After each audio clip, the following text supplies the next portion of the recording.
புதிய உடன்படிக்கை என்ன கேரண்டி பண்ணுது? என்னுடைய வீக்னஸ்னால இனிமே நான் ஃபெயில் ஆக போறதில்லை. என்னுடைய வீக்னஸை சரி பண்ணுறது தான் புதிய உடன்படிக்கை. புதிய உடன்படிக்கையில் ரெண்டு காரியங்கள் இருக்கிறது. சின் ஃபர்கிவிங் காம்பனன்ட் அப்படின்னு ஒன்று இருக்குது. அதாவது என்னுடைய பாவத்தை மன்னிக்கும் ஒரு அம்சம் இருக்கிறது புதிய உடன்படிக்கையில். செகண்ட் காம்பனன்ட் என்ன? சின்னர் டிரான்ஸ்ஃபார்மிங் காம்பனன்ட். பாவியை மறுரூபப்படுத்தும், வேறொரு மனுஷனாக மாற்றும் ஒரு தன்மையும் இந்த உடன்படிக்கையில் இருக்கிறது.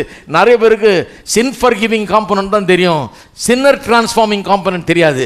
ரத்தம் பாவத்தை மன்னிக்கிறது, நம்மை சுத்திகரித்து கழுவுகிறது என்பதை கிறிஸ்தவர்கள் அறிந்து வைத்திருக்கிறார்கள்.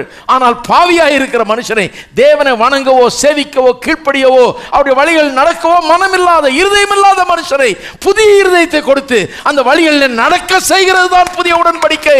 அதற்காக தான் கல்வாரி சிலுவையிலே ரத்தம் சிந்தப்பட்டது என்பது அநேக கிறிஸ்தவர்களுக்கு தெரியல.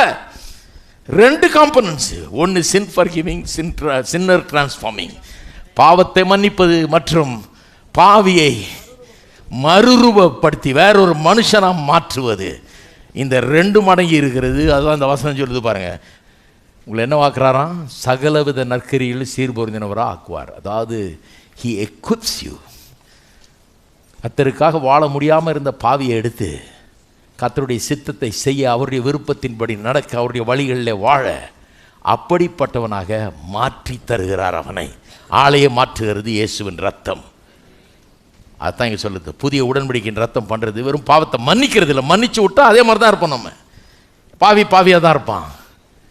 மன்னிச்சு விடுறது மட்டும் இல்லை, ஆளை மாற்றி கொடுக்குது அந்த ரத்தம். புதிய ஒரு ஆற்றலை தருகிறது கர்த்தருக்காக வாழும்படியாக.